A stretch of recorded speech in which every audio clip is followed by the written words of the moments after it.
गुजर कर दे, बड़ा मुजरिम हूँ मैं तेरा इलाही, दर गुजर कर दे। आखिरी पैगाम हिंदू मुसलमान के हवाले से सुना रहा हूँ। आप लोग दिल से सुनने के लिए बैठे हैं, मुकम्मल सुनने के लिए तैयार हैं? दोनों हाथ उठाइए इंशाल्लाह। मुहर्रम में अखाड़ा होगा, हाथ उठाइए इंशाल्लाह। ये लोग आंख बंद करके सोचते हैं कि नहीं, लेकिन आंख बंद जब कीजिएगा तो डब्बा गायब हो जाएगा। जरा ध्यान रखिएगा। बड़ा खूबसूरत मौला आपकी खिदमत में लेकर के आ रहा हूँ, ध्यान से सुनिएगा। लक्ष्मण जी से पूछा जा रहा है कि सीता जी तुम्हारी भाभी होती हैं, तुम्हारी भाभी का चेहरा कैसा था, तुम्हारी भाभी कैसी थी? अब देखिए देवर का जवाब है, देवर का जवाब सुनिए। हमारे यहाँ भाभी आधा बीवी हो जाती है, और देवर को कुछ पता हो, किसी को कुछ पता हो या ना हो, देवर को सब कुछ पता हो जाता है। लेकिन देखिए कितना प्यारा समाज था, हिंदू समाज कितना प्यारा समाज था। लक्ष्मण जी से पूछा जा रहा है कि सीता जी तुम्हारी भाभी होती हैं, तुम्हारी भाभी कैसी थी, काली थी कि गोरी थी, नाटी थी या लंबी थी, पतली थी या मोटी थी? तो कहते क्या हैं कि वो तो पर्दे में रहती थी और हमेशा चेहरे पर घूंघट होता था। वो बाहर निकले तब ना मैं देखूं, और चेहरे से घूंघट से चेहरा हटाए, चेहरे से घूंघट हटाए तब तो देखूं। मैंने सिर्फ चलते हुए पैर को देखा, इसके अलावा कुछ नहीं देखा है। दूसरा नमूना दे रहा हूं, ध्यान से सुनिएगा। आग जल रही है, जैसे आप देख रहे हैं वहां सामने आग जल रही है, लोग किराने खड़े हैं। अगर रात में ठंडी के ज़माने में कोई आग का ख्वाब देखे उसका मतलब अलग होता है, गर्मी के ज़माने में कोई आग देखे तो उसका अलग मतलब होता है। मैं आपको बताने के लिए जा रहा हूँ। ठंडी का ज़माना है, आपने ख्वाब में देखा आग को, इसका मतलब है कि आपको सोना मिलेगा या ज़मीन मिलेगी। चूँकि ठंडी की आग रहमत है, आपको दौलत मिलने वाली है। ये जो आग की शक्ल है सोने की शक्ल है, आपको या तो ज़मीन मिलेगी या तो सोना मिलेगा, दुनिया की दौलत मिलेगी। ये मतलब होता है ठंडी में किसी ने ख्वाब में आग को देखा। लेकिन जब गर्मी में कोई आग को देखे, इसका मतलब आपका गुनाह है, आपने तौबा नहीं किया है, वरना जहन्नम में जलना पड़ेगा। मिर्ज़ा मजहर जाने जाना रहमतुल्लाह अलैह की मजलिस में किसी ने ख्वाब सुनाया कि मैंने ख्वाब देखा है कि आग जल रही है, कृष्ण जी आग के अंदर हैं, राम जी आग के किनारे। एक मुसलमान ने झट से कहा ये दोज़ख की आग है, कृष्ण भी काफिर हैं और राम जी भी काफिर हैं, इसलिए जहन्नम की आग में कोई दाखिल है और कोई दाखिल होने वाले। तो मिर्ज़ा मजहर जाने जाना रहमतुल्लाह अलैह ने कहा कि देखो तुम गलत बोल रहे हो, कृष्ण काफिर हैं ये हमारी किताब से साबित नहीं है, राम जी काफिर हैं हमारी किताब से साबित नहीं है, उनकी किताब से भी साबित नहीं है, हमारी किताब से भी साबित नहीं है। हम कृष्ण को काफिर नहीं कह सकते, राम जी को काफिर नहीं कह सकते। तो फिर ये आग क्या है? कहा ये इश्क और मोहब्बत की आग है, कोई अंदर है कोई बाहर है। जुल्म रावण मिट गया, ये राम का शेवान था, कत्ल माबद हो कभी ये राम का तुर्रान था। मुख्तलिफ कौमें भी तो बाद हैं इस मुल्क में, जुल्म आखिर जुल्म हो ये हो किसी भी भेस में, है राम के वजूद पे हिंदुस्तां को नाज, हिंदुस्तां को नाज, है राम के वजूद पे हिंदुस्तां को नाज, हिंदुस्तां को नाज, है राम के वजूद पे हिंदुस्तां को नाज, हिंदुस्तां को नाज। अहले नजर समझते हैं उनको इमाम हिंद, उनको इमाम हिंद, तलवार का धनी था, तलवार का धनी था, शुजाअत में फर्द था, पाकीज़गी में जोश मोहब्बत में फर्द था, मोहब्बत में फर्द था। मजहब नहीं सिखाता आपस में बैर रखना, मजहब नहीं सिखाता आपस में बैर रखना, मजहब नहीं सिखाता आपस में बैर रखना, आपस आपस में बैर रखना। हिंदी है हम वतन है, वतन है हिंदी है, हम वतन है हिंदुस्तान हमारा, सारे जहां से अच्छा हिंदुस्तान हमारा। हम बुलबुले हैं इसकी, ये गुलसिता हमारा। कहाँ गई वो सीता मैया और कहाँ है अब मरियम, कहाँ गई वो सीता मैया और कहाँ है अब मरियम। भारतवर्ष में जिनके चरित्र पे गर्व किया करते हैं हम, जो अपनी इतिहास भुला दे आग लगे उस फैशन में, आग लगे उस फैशन में। हिंदुस्तान का चेहरा देखो सच्चाई के दर्पण में, हिंदुस्तान का चेहरा देखो सच्चाई के दर्पण में। अमन की देवी तड़प रही है गांधी जी के आंगन में, गांधी जी के आंगन में। खुनवा से लाल भैलन चिलिया वाला बगिया, मुश्किल से आयल अपने हाथी अज़दिया। खुनवा के धार से, खुनवा के धार से रंगाइल हिंदुस्तान हो, आजादी नहीं जाए देव।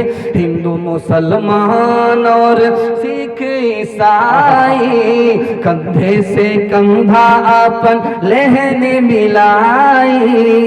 इंकलाब के नारा लागल, इंकलाब के नारा लागल, गूंजल आसमान हो, आजादी नहीं जाए देवी। हिंदू मुसलमान एक साथ रहिए, एक और नेक होकर के रहिए। खोया हुआ हिंदुस्तान हमारा वापस हो जाएगा इंशाअल्लाह, उसको वापस करेंगे। हाथ उठा दिए इंशाअल्लाह। बस नया साल के हवाले से सुना रहा हूँ, एक ही फूल को बार बार चढ़ा रहे हैं, हमको देवी बना देंगे। जरा ध्यान रखिएगा, बहुत ध्यान से सुनिएगा। बहुत प्यारा मुताला, बड़ा खूबसूरत मुताला आपकी खिदमत में लेकर के आ रहा हूँ। ध्यान से सुनिएगा, नया साल आने वाला। नया साल जब आएगा तो देखिएगा ठीक 12 बजे धमाका होगा। इतना बड़ा धमाका होगा कि लगता कि एटम बम गिरा है। धमाका होगा, गुब्बारा आसमान की तरफ जाता हुआ आपको नजर आएगा। रोड पर लिखा हुआ रहेगा नया साल मुबारक, नया साल मुबारक, नया साल मुबारक। लुंगी से बाहर हो जाते हैं, फुल पेंट से निकल जाते हैं, मुर्गी लेकर के सीधे बस बट्टी पहुंच जाते हैं, चखना लेकर के जाम चढ़ाते हैं, बिस्मिल्लाह खराब करके बैठे। और क्या नारा है, नया साल अच्छा होगा, कभी अच्छा नहीं होगा। इसको जरा ध्यान रखिएगा, मैं आपको सुनाने के लिए जा रहा हूं। नया साल कैसे अच्छा होगा, आपके अमाल अच्छे होंगे, साल अच्छा होगा। अमाल अच्छे नहीं होंगे, जैसे 2021 गया वैसे ही 2022 जाएगा। हाथ जोड़ करके आपसे एक बात कहता हूं, ये जो नया साल में आप गुब्बारा उड़ा रहे हैं, धमाका कर रहे हैं, दारू पी रहे हैं, आपको क्या नुकसान होगा, लाइन बलाइन सुनाने के लिए जा रहा हूं। नया साल मनाना ईसाइयों के यहाँ की चीज़ है, ईसाइयों का त्यौहार है, हमारा नहीं है। आपने ईसाई को कबूल कर लिया, मुहर्रम आता है तो आप शिया को कबूल कर लेते हैं, नया साल आता है तो आप यहूदी और ईसाई को कबूल कर लेते हैं। आप जगह पर हैं ही नहीं, कन्या के भी मामू है, दुल्हा के भी मामू, आधा इधर है आधा उधर है। जरा ध्यान रखिएगा, मैं आपको सुनाने के लिए जा रहा हूं। बहुत प्यारा मुताला आपकी खिदमत में लेकर के आ रहा हूं।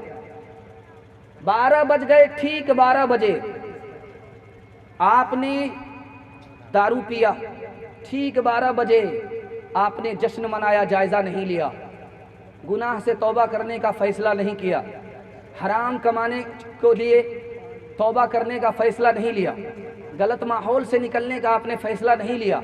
आपको क्या नुकसान होगा, नोट कीजिए, मैं आपको बताने के लिए जा रहा हूँ। तजर्बा करके देखिएगा, अगला दिसंबर में पूछूंगा। आप लोग हिसाब देने के लिए तैयार हैं? हाथ उठाइए इंशाल्लाह। मरने के बाद भी हिसाब देंगे, हाथ रहिए इंशाल्लाह। मरने के बाद जो है आप कब्र के नीचे रहेंगे। देखिए नाजी में जलसा फैल हो रहे हैं, 2 गलती माफ है, तीसरी गलती हुई, इनको मुड़बल्ला जाने मत दीजिएगा। इन्होंने मुड़बल्ला का नाम कितना रोशन किया। इन्होंने क्या कहा, मेरा घर है मुड़बल्ला, लहक के बोलिए सुभान अल्लाह। देखिए कितना चालू नाजिम है, अपने घर का तारुफ करा रहा है कि मैं कहाँ का रहने वाला हूँ। कितना चालू है, ये चालू इसलिए हुआ है कि ससुराल में रहता है। इसलिए चालू हुआ है। जरा ध्यान रखिएगा, मैं आपको सुनाने के लिए जा रहा हूं। ईसाइयों की रस्म है, आप निभा रहे हैं, कितने अफसोस की बात है। अल्लाह के रसूल ने कहा ईसाई के तरीके को छोड़ो, मेरे तरीके को पकड़ो। अगर तुमने ईसाई के तरीके को कबूल किया, मेरे तरीके को छोड़ा, मैं तुम्हारा नबी नहीं, तुम मेरे उम्मती नहीं। पहला नुकसान। दूसरा नुकसान, ईसाई के तरीके को मत अपनाओ। ये नया साल ईसाइयों का तरीका है, छोड़ दो। ईसाइयों के तरीके को अपनाओगे तो तुम अपनी माँ से जिना करोगे जैसे वो अपनी माँ से जिना करते हैं। दूसरा नमूना आपकी खिदमत में आ रहा। तीसरा नमूना सुनाने के लिए जा रहा हूँ। जब आदमी फर्ज छोड़ता है तो वाजिब छूट जाता है, जब आदमी वाजिब छोड़ता है तो सुन्नत छूट जाती है। अल्लाह के रसूल ने कहा तुम मेरी सुन्नत को छोड़ोगे, अल्लाह अपनी पहचान से तुमको महरूम कर देगा। तीसरा नुकसान। चौथा नुकसान आपको बताने के लिए जा रहा हूँ। हाथ जोड़ करके आपसे कहता हूँ, आप छोड़ दीजिए, आपकी औलाद भी छोड़ देगी। अगर आप नहीं छोड़ेंगे, आपकी औलाद इस मीरास को ढोती रहेगी, और कब्र में पहुंचने के बाद भी बेटे के गुनाह आपके नामे आमाल में लिखा जाएगा। आप छोड़ दीजिए, बच्चा भी आपका गुनाह से बाज आ जाएगा। आपको सुनाने के लिए जा रहा हूं, ध्यान दीजिएगा। नया साल आया, आपने जोश में घर से बाहर निकल करके पिकनिक के लिए आपने मुर्गी लिया, पार्टी किया, आप निकल गए बरसी बनाने के लिए, नया साल की रस्म मनाने के लिए। आपको क्या नुकसान होगा? जब लोग आपको मरने के बाद कब्र में दफन करेंगे तो आपका चेहरा किबले की तरफ नहीं होगा, अल्लाह किबले से आपके चेहरे को मोड़ देगा, क्योंकि जीते जी आपने नबी की सुन्नत को छोड़ दिया था। हाथ जोड़ करके कहता हूँ, इंशाअल्लाह नया साल बनाएंगे, दारू नहीं पिएंगे, हाथ उठाइए इंशाअल्लाह। जो लोग दारू पीते वो लोग हाथ उठाइए, इंशाअल्लाह नहीं पिएंगे। ये देखिए, बहुत लोग मच्छर उड़ा रहे थे, जबकि वो सोच रहे थे आधा हाथ ला करके कि आप करें तो क्या करें, किधर ले जाएं। खैर, अल्लाह का शुक्र है, आपको सुनाने के लिए जा रहा हूँ दारू का नुकसान क्या होता। पहला नुकसान, 80% जवान खुदकुशी करता है दारू पीने की वजह से। दूसरा नुकसान, 79% जवान जेल जाता है दारू पीने की वजह से। तीसरा नुकसान सुनाने के लिए जा रहा हूं, 74% जवान गरीब हो जाता है, लाखपति था खाकपति बन जाता है दारू पीने की वजह से। दारू का कितना बड़ा नुकसान है मैं आपको बताने के लिए जा रहा हूं। आप तने तनहा घर में दारू पीते हैं, आपकी बीवी को 3 मुसीबत उठानी पड़ती है, आपके मुंह से बदबू आती है, वो बेचारी मुसीबत उठा रही है, कसूर आपका है, सजा उसको मिल रही है। कमरा खुलने में देर होती है, आपने उसको लाठी चार्ज कर दिया, उसको दूसरा नुकसान उठाना पड़ा, कसूर आपका है, सजा उसको मिल रही है। और खाने में नमक तेज हो गया, आपने रिवाल्वर की 3 गोली ठोक दी, 3 तलाक ठोक दिया। बच्चे को माँ से जुदा कर दिया, माँ को जुदा से, बाप से, माँ से बच्चे को जुदा कर दिया, तो अल्लाह अपनी जन्नत से आपको जुदा करेगा कि नहीं करेगा? इसलिए खुदा के वास्ते पूरी मजलिस में तौबा कर लीजिए। अगर दारू को आप नहीं छोड़ेंगे, आप बीवी से भी हाथ धो लेंगे, बच्चे से भी हाथ धो लेंगे, घर से भी हाथ धो लेंगे। अगर आप जबरदस्ती में बीवी को रख भी लेंगे तो आपको दुनिया तो मिलेगी, जन्नत से अल्लाह महरूम कर देगा। मैं आपको सुनाने के लिए जा रहा हूँ, तजर्बा करके देखिएगा। आप किसान आदमी है, मकई की खेती लगने वाली है, लग गई है, अब स्प्रे शुरू होगा, स्प्रे शुरू होगा, ये कीड़ा वो कीड़ा, ये कीड़ा, बाप का साला, दादा का साला, ये साला वो साला आता ही रहेगा। उस कीड़े का स्प्रे होता है तो उस पर मशीन होती है पीछे, और उस पर स्प्रे करते हैं। तो आप तजर्बा करके देखिएगा, आपके पास मशीन है, 99 बूंद पानी की डालिए उसमें, और 1 बूंद शराब की डालिए, और फूल पर स्प्रे करके 10 दिन दिखाइए, फूल मुरझा जाता है। जब गिलास की गिलास शराब अंदर जाएगी तो अंदर के दिल का हाल क्या होगा? वो वक्त से पहले बूढ़ा हो जाता है, बीमार पड़ जाता है, मैदान हार जाता है, जवानी में मौत आ जाती है। अब दारू की वजह से आप मर गए, दारू पी रहे थे, थोड़ा थोड़ा किसी ने पिलाया, अब आदत हो गई, खुद भी पी रहे हैं, दूसरे को भी पिला रहे हैं। आपको क्या नुकसान होगा? बीमार पड़े और उसके बाद मौत आई, ये खुदकुशी की मौत होगी। हाथ जोड़ लीजिए, तजर्बा करके दिखा रहा हूं। आप दारू छोड़िए, आप कोयला को भी हाथ लगाएंगे वो सोना हो जाएगा। आप दारू छोड़िए, आपकी उम्र बढ़ जाएगी। आप दारू छोड़िए, आपका हर काम पक्का होगा, आपको घाटा नहीं होगा, नफा होगा। मिर्जा गालिब फसाद के जमाने में दारू की बोतल लेकर के सड़क पर आ गए। फसाद चल रहा था, इस तरफ का आदमी उसको मार रहा था, उस तरफ का आदमी इसको मार रहा था। ये पूछता था तुम कौन, वो कहता था कि मुसलमान, तो मार दिया जाता था। ये पूछता था कि तुम कौन, तो कहा हिंदू, मार दिया जाता था। वो शराब की बोतल लेकर के बीच सड़क पर आ गए, कह रहे तुम कौन हो, तो कहा मैं तुम्हारे बाप का भी साला हूं, तुम्हारे बाप का भी साला हूं। कहा कि समझा नहीं, कहा मैं 50-50 हूं। कहा कि समझा नहीं, कहा मैं आधा हिंदू हूं आधा मुसलमान। कहा तेरा दिमाग खराब हो गया है, ये 50-50 तो ब्रिटानिया बिस्कुट होता है, ये 50-50 आधा हिंदू आधा मुसलमान कौन होता है? कौन होता है? मैं सूअर नहीं खाता हूं, आधा मुसलमान हूं, दारू पीता हूं, आधा हिंदू। दर्स था यकसां मगर वो तो मसीही ही रहे, दर्स था यकसां मगर वो तो मसीही ही रहे। तुझ पे मजहब के एवज़ शैतान का काबू हो गया। एक ही बोतल से होटल में पी दोनों ने शराब, एक ही बोतल से पी होटल में दोनों ने शराब, एक ही बोतल से पी होटल में दोनों ने शराब। लुत्फ़ मस्ती उनको आया और तू उल्लू हो गया। लुत्फ़ मस्ती उनको आया और तू उल्लू हो गया। गिलासों में जो डूबे फिर न उभरे जिंदगानी में, हजारों बह गए इन बोतलों के बंद पानी में। न कर बर्बाद अपनी जिंदगी बोतल के दीवाने, वो काटेगा बुढ़ापे में जो बोता है जवानी में। ये दारू का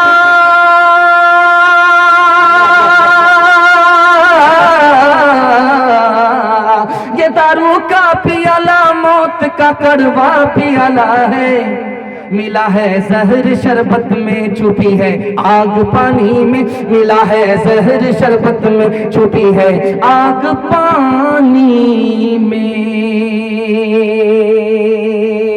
कौम से मैं की सिफारिश क्या करूं, कौम से मैं की सिफारिश क्या करूं। नेक को शैतान कर देती है ये। कौम से मैं की सिफारिश क्या करूं, नेक को शैतान कर देती है ये। एक जौहर है फकत इसमें मुफीद, खुदकुशी आसान कर देती है ये। जवानों को जरा परवाह नहीं बेतदाली की, बुढ़ापे में नतीजे इसके ये नादान देखेंगे। कोई दिन ऐसा हो तेरी दीवानगी पर रहम आता है मुझे अकबर। कोई दिन वो भी होगा हम तुझे इंसान देखेंगे। नफ्स के ताबे हुए ईमान रुखसत हो गया। नफ्स के ताबे हुए ईमान रुखसत हो गया। वो ज़नाने में घुसे मेहमान रुखसत हो गया। मैं उन्होंने पी अब उनके पास क्यों कर दिल लगे। मैं उन्होंने पी अब उनके पास क्यों कर दिल लगे। जानवर एक रह गया इंसान रुखसत हो गया, जानवर एक रह गया। इंसान रुखसत हो गया,